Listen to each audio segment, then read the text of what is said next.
I'd look at, I suppose, in terms of the breeding season, one of the first maybe considerations for liquid milk suppliers is maybe looking at their own contract and working out how many fresh cows is actually, cows and heifers, is required to calve down to meet contract efficiently. And I suppose what I mean by that is we want to fulfill contract requirements, and we want to do that with a large proportion of fresh animals, maybe rather than a high percentage of stale animals coming from that maybe late calve and spring cows, because they're more efficient in terms of converting feed. So we want to meet contract, but we don't want to grossly oversupply contract either, because it is a higher cost period in terms of producing milk. So it's important, I suppose, that we calve down the correct number of cows to efficiently fill contract. One of the next considerations then would be from a calving spread point of view, I suppose. Most farmers, most liquid milk farmers, they'll not need to start calving before early October, unless you're heavily contracted like Aidan would be here in Johnstwon Castle. He might start a couple of weeks earlier and start in that second half of September. But for the vast majority of farmers, it's starting to calve in October, and you're kind of looking then for a 10-11 week calving spread there in that autumn period. And I suppose why we want definition between the two calving patterns is really it delivers efficiency at farm level. It delivers efficiency, as I've outlined, in terms of meeting that milk profile requirement. It also delivers efficiency in terms of the feed budget, and we know the feed budget makes up a considerable amount of the costs in terms of producing milk over that winter period.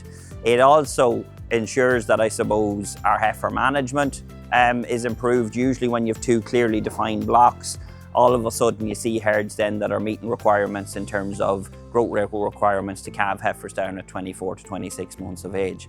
And I suppose finally, one is from a labour efficiency point of view, that I suppose when you're calving cows, and when you're breeding cows, you're breeding cows. One other consideration, I suppose, is in terms of what animals are going to get dairy semen.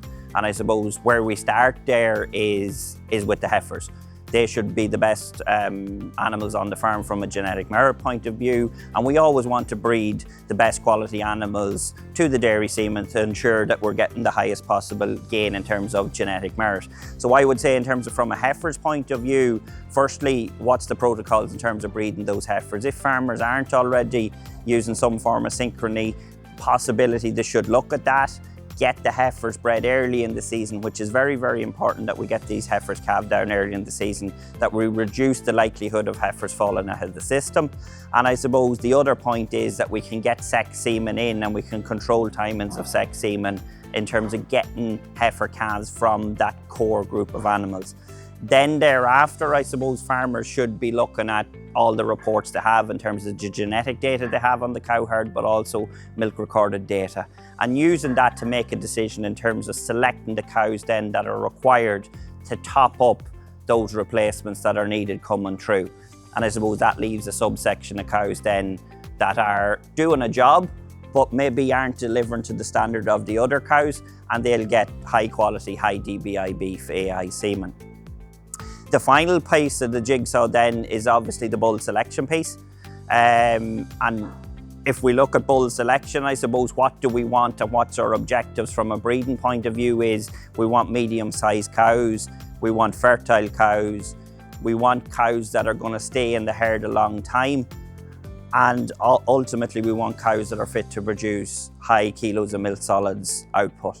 And in order to do that, and what Aidan would have done in Johnstwon Castle, I suppose, we're picking on the fertility sub-index, we're picking on the milk sub-index, we'll be looking at maintenance in terms of the animal size, and also now a lot more farmers will be looking at the health sub-index. As our cows get older, we will need to improve the overall health merit of those animals. So they're just some of the key, I suppose, metrics that farmers need to look at. I'm sure there's farmers that look at other things within the EBI index, but if we keep a key focus on those things, use, I suppose, the Johnstwon Castle bull team maybe as a barometer in terms of where to be at.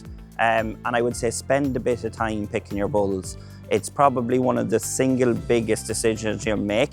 It has the longest impact, and I suppose maybe farmers spend the least amount of time doing it. So whether you want to get a bit of advice, get a bit of advice from your farm advisor, run a sire advice, I would say. That allows you to select out the animals that will get dairy AI, and it also in terms of matches those bulls to those particular cows and gives the best match in terms of the traits for each animal. So I suppose that's where it's at from breeding, from a breeding perspective, and we wish, I suppose, liquid milk farmers the best as they head forward into the breeding season.